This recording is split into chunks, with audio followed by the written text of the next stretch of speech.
بسم اللہ الرحمن الرحیم۔ السلام علیکم ورحمۃ اللہ وبرکاتہ۔ آج کی آیت سورۃ البقرہ، آیت نمبر 145۔ اعوذ باللہ من الشیطان الرجیم۔ وَلَئِنْ أَتَيْتَ الَّذِينَ أُوتُوا الْكِتَابَ بِكُلِّ آيَةٍ مَا تَبِعُوا قِبْلَتَكَ وَمَا أَنْتَ بِتَابِعٍ قِبْلَتَهُمْ وما بعضهم بتابع قبلة بعض ولئن اتبعت أهواءهم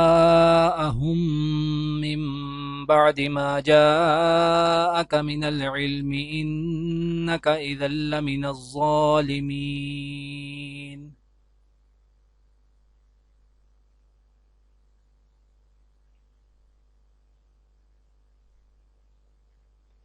تم ان اہل کتاب کے پاس خواہ کوئی نشانی لے آؤ، ممکن نہیں کہ یہ تمہارے قبلے کی پیروی کرنے لگیں، اور نہ تمہارے لیے یہ ممکن ہے کہ ان کے قبلے کی پیروی کرو، اور ان میں سے کوئی گروہ بھی دوسرے کے قبلے کی پیروی کے لیے تیار نہیں ہے۔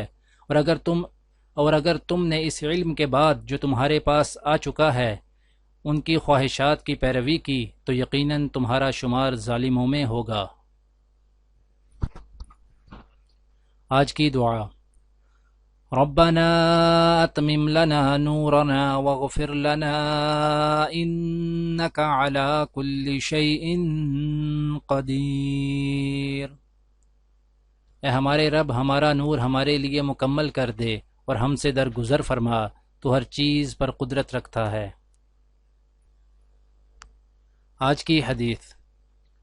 حضرت عبداللہ بن سرجس رضی اللہ تعالیٰ عنہ سے روایت ہے، فرماتے ہیں کہ رسول اللہ صلی اللہ علیہ وآلہ وسلم جب کسی سفر پر جاتے تھے تو سفر کی تکلیفوں اور بری چیزوں کے دیکھنے اور برے انجام اور آرام کے بعد تکلیف اور مظلوم کی بد دعا اور اہل اور مال میں برے انجام سے اللہ کی پناہ مانگتے تھے۔